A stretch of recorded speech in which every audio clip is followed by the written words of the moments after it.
Hi, this is Dr. Scott Young, and for hearing solution experts, as well as the drscottyoung.com area. So I have two different channels. I'm going to put this on both channels because I believe that it's relevant to both sides. Okay. I want to tell you where this kind of comes from. The concept that we're going to talk about today is ethics and morals.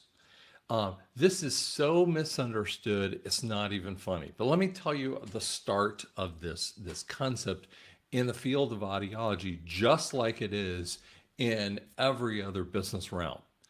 So the state of Oklahoma decided by proxy, by committee, by an ethic to create a concept that every audiologist in the state of Oklahoma had to spend, I think it was an hour, I could be wrong on that exact number, but I think it was an hour of ethics. Now, normally, audiologists in the state of Oklahoma have to do 12 hours of CEUs per year, 10 to 12 hours, something like that. And it's very common throughout the industry, or excuse me, throughout the industry and even throughout the states that they would require CEUs. Now, you can't just like have some random thing online that you're doing. It needs to be within your field or at least some realm of that. When the first conversation of ethics, where could you get them? Because you could find that in a whole bunch of different areas. They were really specific. You had to preload the information, and it had to be approved. You're like, wait a second. If I'm going to go to a conference, or I'm going to watch something online and spend the hour upon that particular topic, what comes out is that first off, this could be today is September 20th, and let's just say that that particular event is October 15th. I mean, I have maybe a barely concealed understanding, a paragraph of what that might be, but I don't have it pre-approved. And they would say, well, unless you go to it and have it basically pre-approved, which is the only way you could get it pre-approved, is to know all the details of it. And it was like, okay, I don't get it. And basically what the state of Oklahoma is trying to push is for you to come to theirs.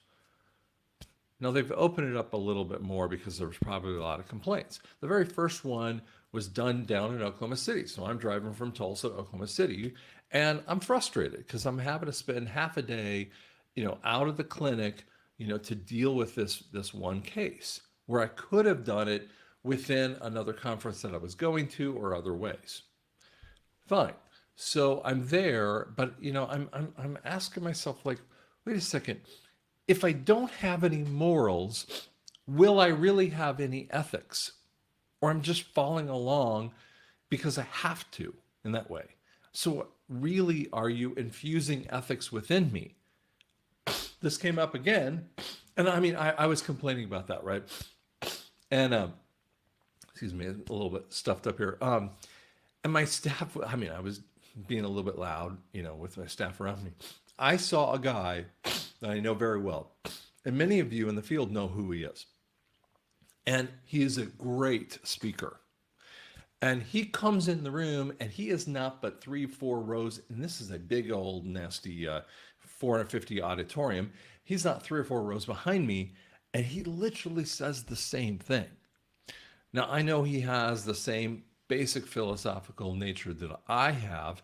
And we were saying, listen, if you don't have a moral basis, like if you have a psychopath, can you really infuse ethics within them? No, how do you know a psychopath? Many of us couldn't recognize them or even know that they exist. They're so good at covering up their situation. And so, I mean, there are psychopaths and power players who have no morals, but they're defining the ethics. And this came out more recently when we were doing an ethics course online with a hearing aid manufacturer, not to be named, and the person was being nice. I mean, but she was reading from the screen, which bored the snot out of me. But secondarily, she barely understood what she was talking about. And when you look up the words of morals and ethics, you get a lot of messy stuff in here. So we're going to talk a little bit about this. We're going to talk about this, what it kind of means in professional practices. But we're also going to talk about it more from a general kind of general statement, because I'm seeing so much silliness in the world, and we've been seeing that ever since 2020. So many crazy things that you're going, wait a second, that just doesn't mix with an overall society with that. And so you have a small group of people pushing out an agenda, whatever that might be, that doesn't even match the public domain. And you're going, I'm not down with that particular thing. So I want to get into this a little bit more, because most people have no clue what morals mean or ethics mean, and they interchange the words all the time, and including the people who teach these particular type of courses. So that's my background of that statement. And listen, I've spent years defining these kinds of things in my own apologetics kind of thing, in my own business, and writing policies.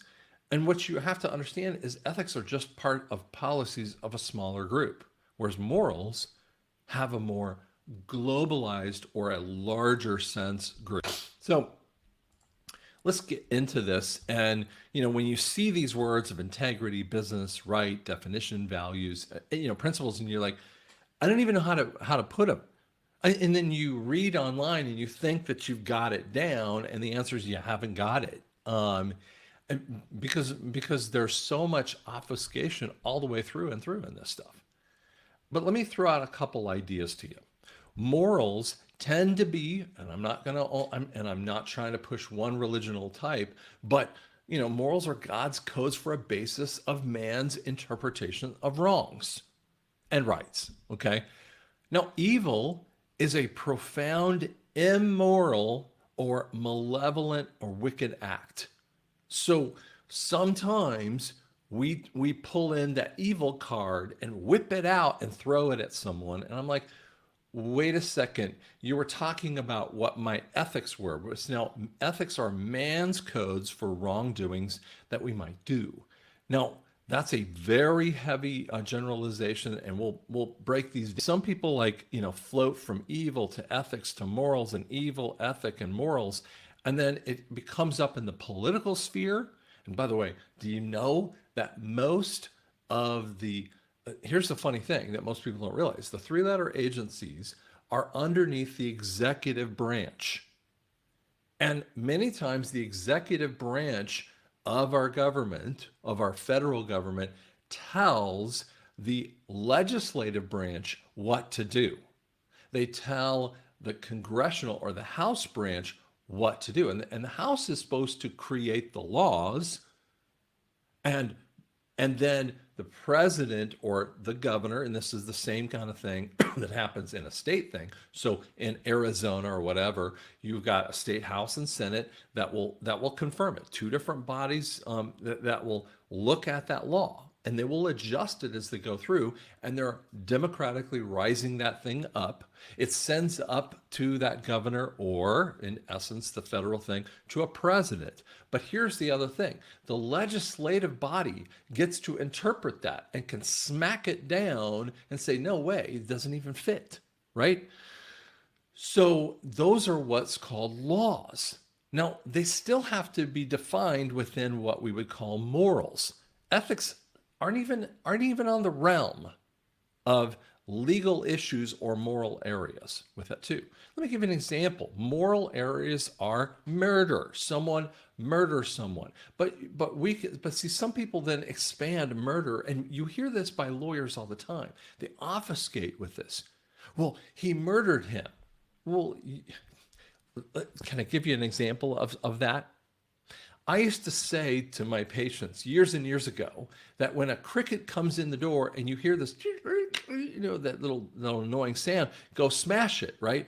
And I mean, I got with this one woman who's just out of bounds, like freaked out on me, smashed the cricket. And I mean, she was so, offended in that way.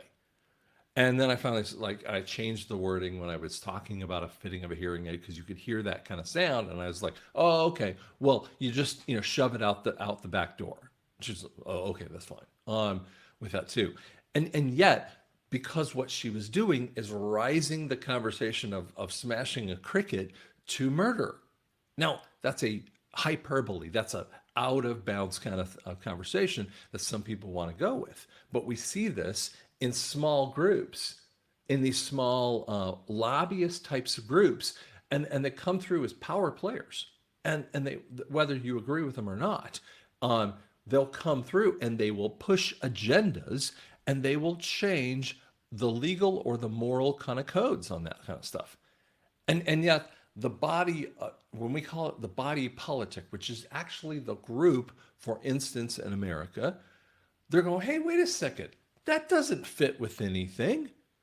And it becomes a conversation of unfairness. And so that we have no clue what the difference between philosophy, ethics, morals, business, right, definition, abstract kind of things. I mean, goals. I mean, like, we have no idea what that is. That's my opening salvo on this thing. What the flock are morals? A moral is a truth. It is not something that is fungible, that is adjustable over time with that too. So some believe morality is a person or society's idea of what's right and wrong. Now, what the problem with that particular concept is that if a society suddenly disagrees with that, let me give you an example. Go backward in time to World War I. The Germans, under the Wehrmacht, went off and created what was so out of bounds for anyone, because normally wars were called like the Boer Wars, or they were called, based upon a nation. Like, for instance, before World War II, there was a war between Russia and Japan, and they fought against each other. So you could think of it those ways.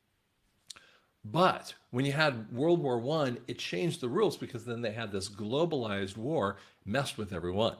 The the last thing is the peace treaty.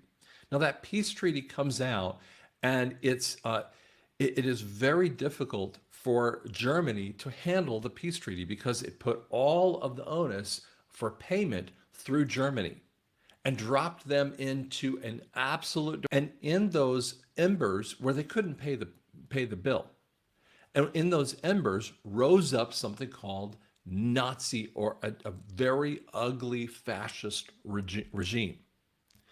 And so in the 30s there was a big vying between these groups, and so the Nazi ideal comes up, and that's where we get our some of our more modern understanding of really and evil. Now that sucker comes on from around the 30s all the way through late 45. And so we have this ideal of 60, 70 million people who die in a war. And yet what they did is they were changing the rules, specifically the laws. The first people that they did away with were those who were critically infirmed, meaning people who were older. So they started kind of coming up with a date range of someone who was a drain on society, or the mentally impaired. And they just said, well, let's just put them in the gas camps and kill them. And so they expanded and expanded, and they were changing the morality.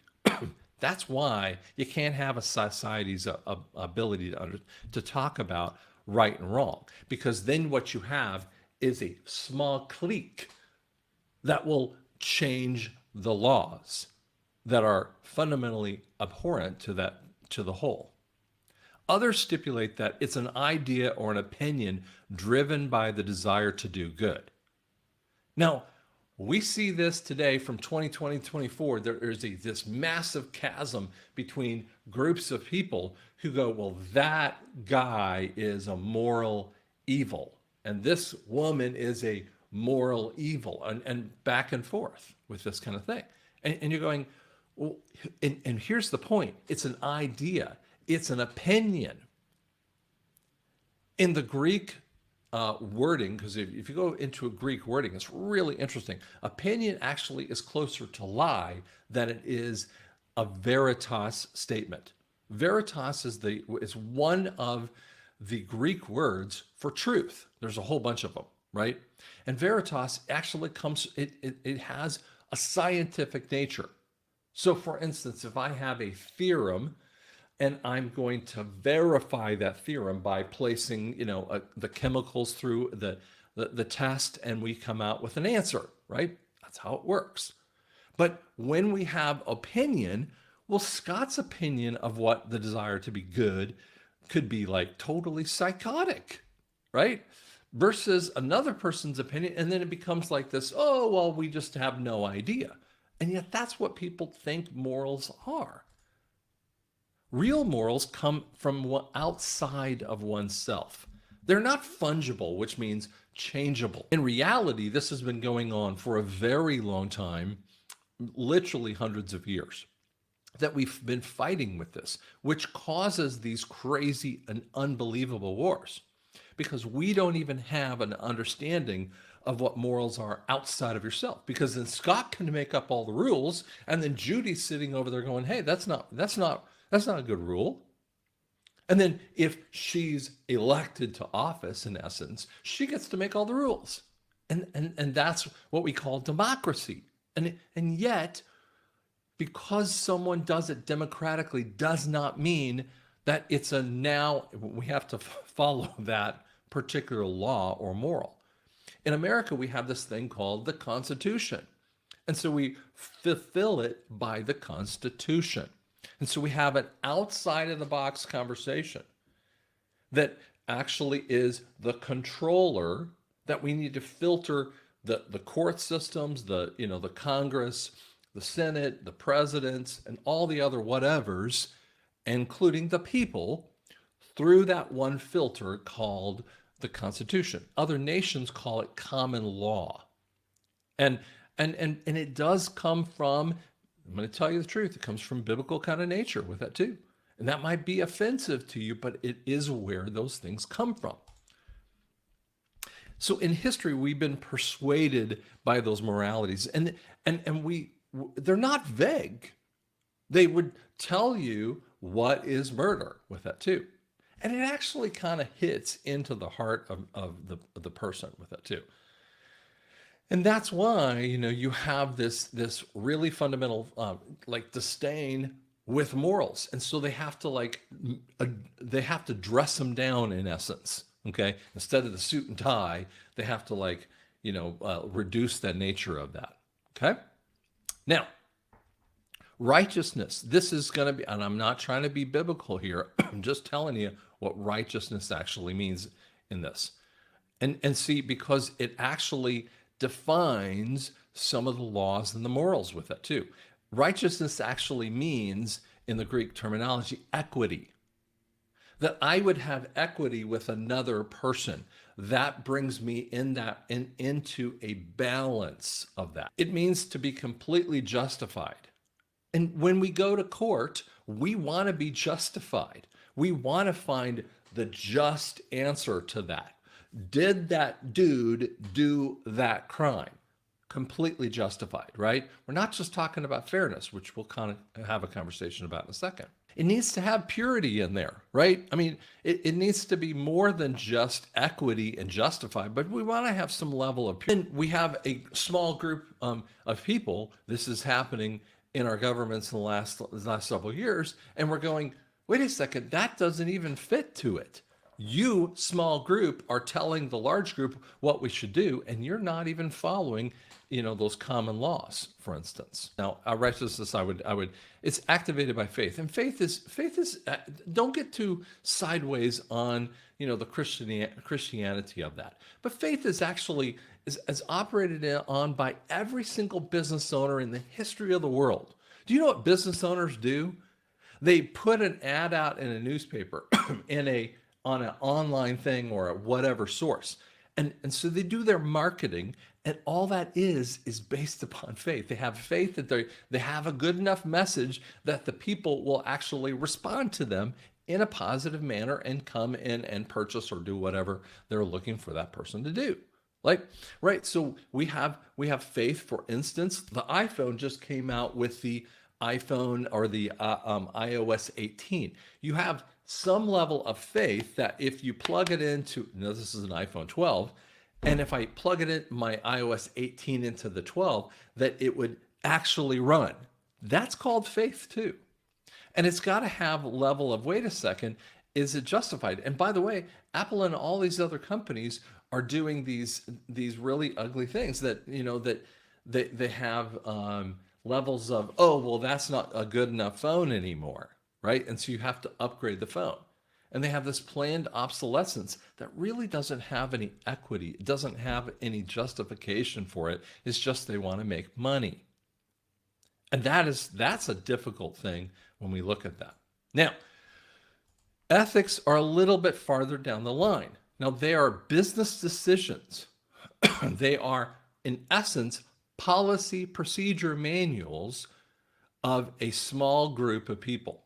What they come from, in essence, is this. They're rendered by a group of individuals who wish, and they're brought on, and they're, because that small group of people are saying, okay, you plumbers, make up a group, you plumbers will do certain levels of things. Now, we're not talking about whether they wear their pants correctly. Okay. We're not talking about that they have their cut off shirt in the right way, but that they wouldn't walk onto a job, spitting on the person's carpet. So there's an ethic that might happen in there. There's some basic rules that have a rights within that group. Okay. Another way of looking at this is a body of rules drawn from an authoritative peer group. They're registrations of regulations. So if you violated those particular things, there's a conversation called HIPAA, a privacy act that you wouldn't share your information with someone else when I didn't want you to do that. If I'm the patient coming into that care provider of any type, then I don't want you to go share that information online with everyone and show how stupid Scott was, or whatever that might be. And that's where that kind of thing comes from. Those are ethics. Ethics are guiding philosophies of the behavior of the group. So for instance, when we talk about the behaviors, it defines those behaviors. And if you're kicked out of that group, then you no longer have the registration to be able to be in that group. Does that make sense? So then what happens is that there's there would be a governing body over it and saying, listen, we need to look at that. Now I'm gonna address a couple parts in that a little bit later when we go to the summary here. Okay. Now let's do the next phase. So ethics will sometimes go in. Good ethics will go in and look at the laws and say, you know what, we can apply. We're applying the specific nature of that particular law that we see out there, and we're pulling it into our group of plumbers, our group of audiologists, and kind of having a backing with that too. So then if you violate that ethic, you could actually be referred to real authorities beyond just being kicked out. I mean, you could actually go through criminal things. Let me give you an example of it. There are, and I don't want to get into the specifics, but there was a physician who was treating a whole bunch of young girls through the USA Olympics, the Olympics committees, right? And they were, these young girls are, incredibly limber, incredibly powerful, young dynamos. You normally have a very short kind of person. And so the girls got, I mean, if you look at the power that they actually accomplish, they're world-class athletes, right? But they can also, rip tendons and all kinds of other things in crazy spots, including in the groin, for instance, because they're doing splits that I couldn't even possibly do, right? And so this one physician was utilizing very questionable natures to touch in areas on a young girl. And then, then there were sexual issues going on with this. This ethic rose up And enough parents were like, wait a second, this can't happen. And by the way, he did it for a very long time. And once he was bounced out of the ethic of the Olympic Committee and then into the physician group, then it got referred over to, I think it was the Michigan courts. And the Michigan courts got into it in the middle of that.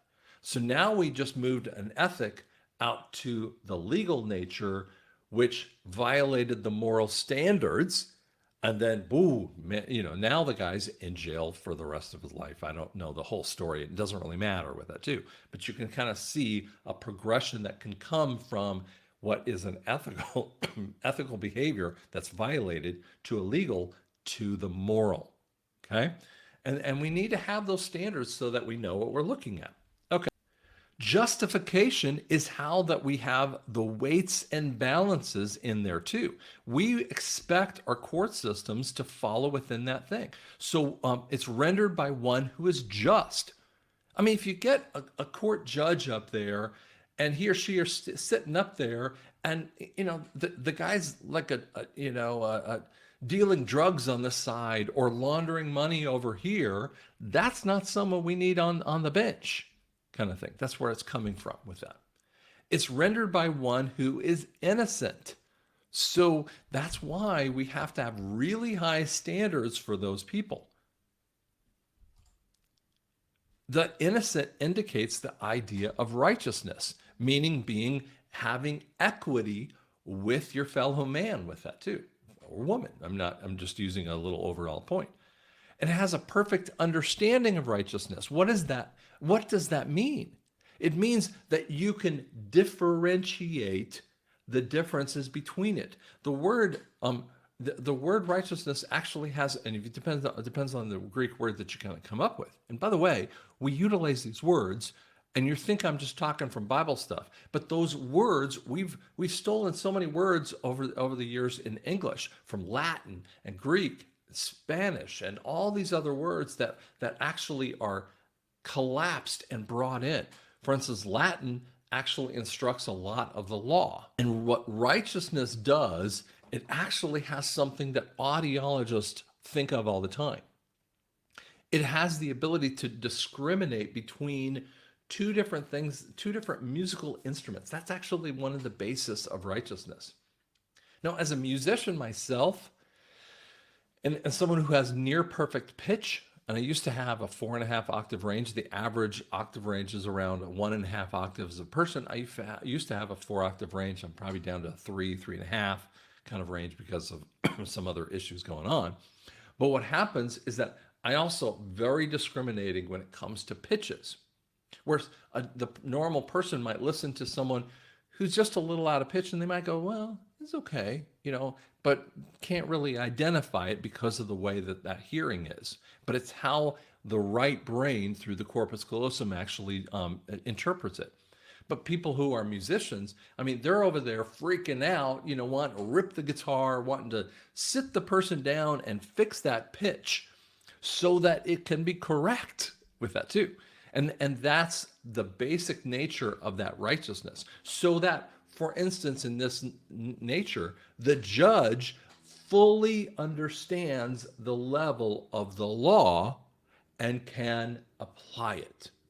Okay? We're not talking just about the lawyers. We're talking about the judge has to fully understand the law and apply it correctly within the body politic. And so when we have that complete ability to accomplish the righteousness, we then have the law with that too. Okay. So I know some of you are looking at this going crazy. Yeah, but this is how deep we need to be in this. Okay. Morals are the basis of this.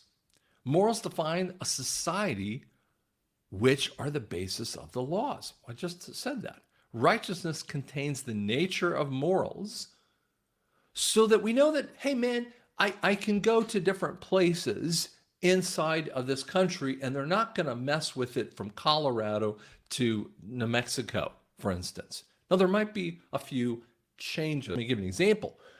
If you drove in, for instance, in Colorado, they actually have a little bit lower speed limits in Colorado than they do in Kansas. But if you went to Wyoming, You'll see speed limits on some of those roads 85 miles an hour.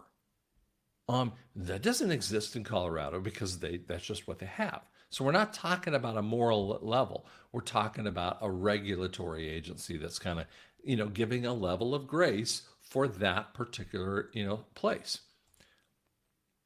Ethics should come from morality of the whole in that righteousness, so that we have an understanding of it. And it's when someone starts to, incorrectly define what they do. And I had a video I did here of a neighborhood who was telling all of their people that lived in the neighborhood that you couldn't park a van in front of your house from particular hours of the night. And so these people had to go like park their van because they were talking about a homeowners association. And they were parking their van and paying $100 a month to go park outside the neighborhood and had to walk back home. And you're going, wait a second, what if the guy is a roofer, a fence maker, a plumber, and he's got his thing? And they were like, well, that's an eyesore. And yet what they did is they violated the legal rights of the particular homeowners in that place. And so judges were starting to get involved in this. And so there's a lot of conversation that needs to come in here because the homeowner association started to violate the laws and people couldn't tell the difference. Okay?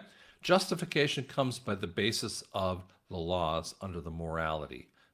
So a country's expectation for criminal punishment is very consistent. And that needs to happen, by the way. If we don't have consistency, then we don't have the ability to figure this stuff out. This is happening in California in a very bad way.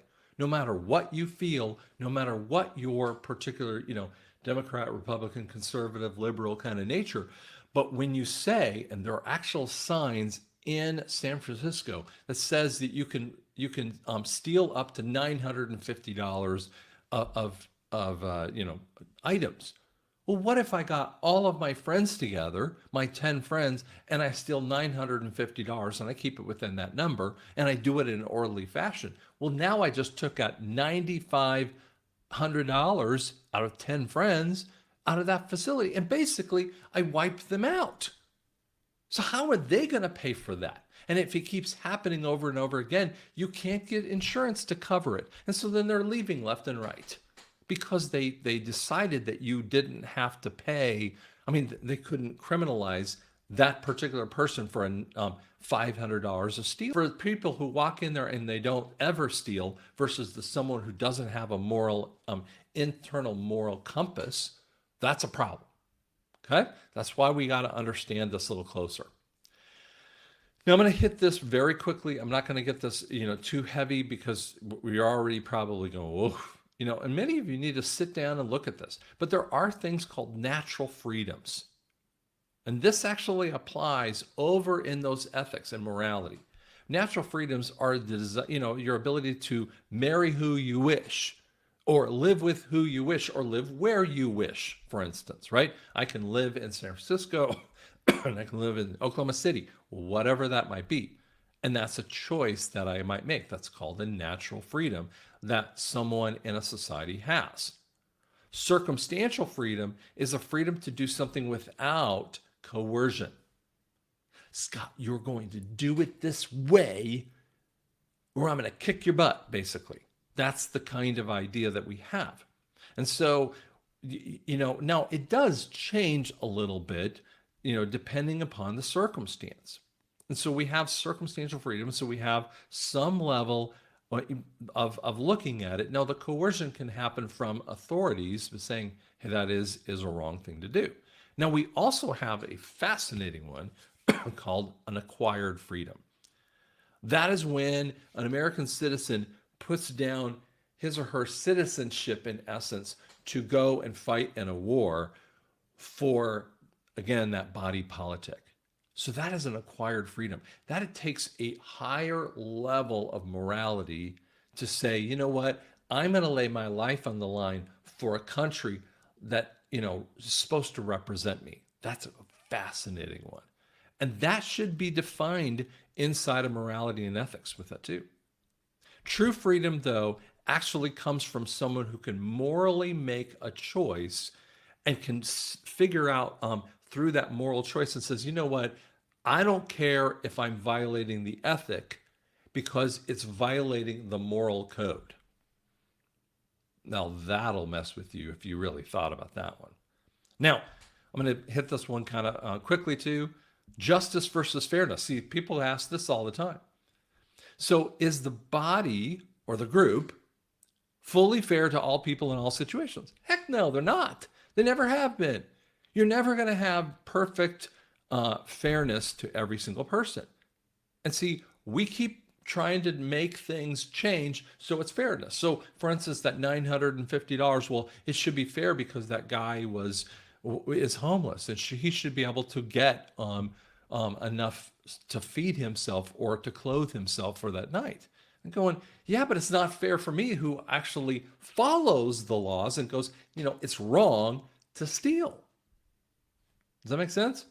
But we do have to look at that a little bit. And there are times where it isn't always fair. It just never can be. Since the world has never experienced full fairness, we don't have a reference point upon this. If you really thought about it, you probably have had grace and you've had levels of forgiveness in your life or levels of they just didn't catch it. I mean, and let me give you an example. You're driving down the road. It's supposed to be a 55-mile-an-hour speed limit, and you went 72. You shot through that area. The cop didn't pull you over. In full fairness, they should pull every single person over and give them all tickets in that way. But you haven't had that in every single case. So don't tell me that you always look for fairness in that way. But can someone or something have a morally good reason and yet violate an ethical code? Heck yeah. Because sometimes the ethical code has not looked at the morality of that. Ethical codes can never, ever, ever rise above moral codes. Don't believe it no matter what they say. No, an ethical code might be, you're not going to kill your patients, in a room. Well, that's a moral and an ethic, okay? But you can't say an ethic goes above a moral code. And we get people who do this all the time, which is just like this homeowners associations who start getting all picky about where you put your trash can and then start to, give you violations. I was trying to sell my house in Colorado and they put a lien on my house because there was paint chipping along a vent on the top of a house and I had never even looked at it.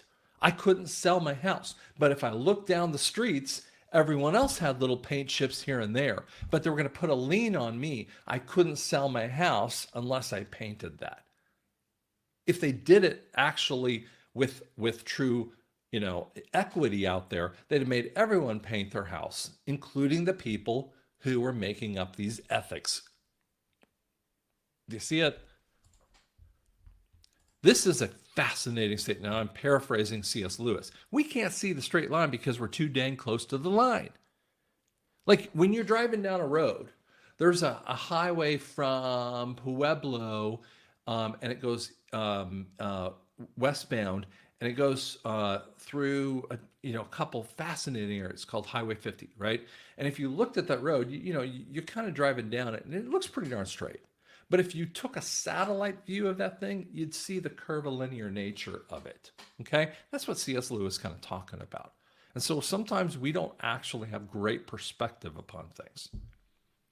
Now, here's a fascinating person who said this. Friedrich Nietzsche said, word for word here, objective moral values have no meaning outside of God. Nietzsche actually was an agnostic. He didn't believe in God. He believed in the death of God meant the destruction of, and he said this, he understood the death of God meant the destruction of meaning and value of life. And yet he was an agnosticist. It was agnostic, excuse me. I said that weird. Objective means outside moral value. Okay. So we can't have subjective morals. That doesn't make any sense. That's just your personal rule. Like I have a personal rule that you might take off your shoes when you walk into my house. That's not a moral. That's just a Scott rule, right? We don't want to pull those things to objective morals or values. Because when we start to do that, remember I told you about the Nazi thing here? When we start saying there's no absolute right or wrong, well, then we start working into death camps where anyone can be killed for any reason. While you know of Auschwitz, there are many other death camps that were for political prisoners or for gypsies who were just like they lived in different communities, but they might move around a bit. Actually, most of us in America, and actually most people in the world, are probably more gypsy level than they are, planted in that one. You grew up in Denver, you lived all your life in Denver, and you die in Denver kind of thing. And yet, if we let that kind of thing happen, of changing our, there's no absolute right or wrong kind of thing, we get Nazi Germany and killing off 6 million Jews and 5 million undesirables. And it was 11 million. That's the scary part of that. Here's a summary point that I want to kind of say here. Morals are immovable and unchangeable. They're not something you can kind of play with and just tweak it a little bit. Now, laws can be tweaked over time. Laws are derived from the nature of morals, so that society might have a compass by which to judge itself and others. Oh my gosh, guys, if we don't have a society that has a compass, right? A compass is what you might sit on a ship going, I'm going north. I got it. But if the compass is always spinning around, how would I know where north is? Do you see what I'm saying there?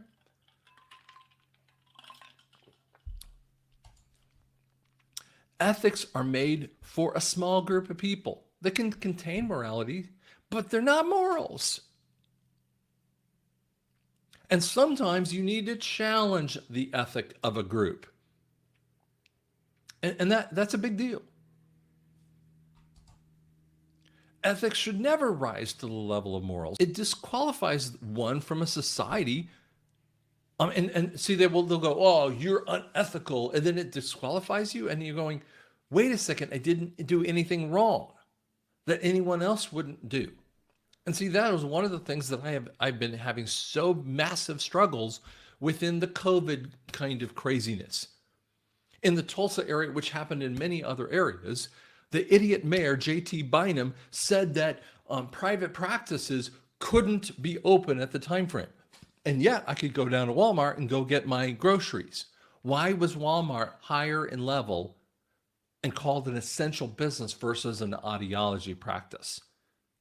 Explain that one to me.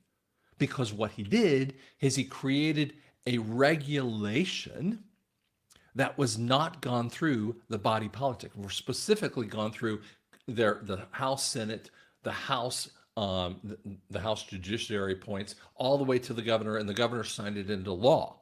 What they did is they just created an ethic, a policy point. They were putting up, and they said you had to have these little glass, plasticky things, between your front office and the patient up there. It's just kind of crazy stuff. And see, when ethics are raised up to legal kind of level without going through a regulatory agency that is true, you've got just an ethic that has gone off and gone wild. When morals and ethics are both violated, the law can be invoked by the society to punish that individuals. We have to have punishment. If you don't have punishment, it becomes arbitrary. You don't want to have punishment that is resentment toward an individual. The punishment must be a deterrent for individuals to do it. Like if I pulled out a gun and started to shoot at someone randomly on a street, then I should be prosecuted, correct? But if someone comes into my house and is trying to harm my wife and my child and everyone else, is that the same level when I pull out a gun? And see, that's where we get this problem with morals and ethics and their violation therein. There must be a grace and a balance there to ethics. Sometimes realizing, oh, that is an ethical violation. That isn't, and we need to do that with laws.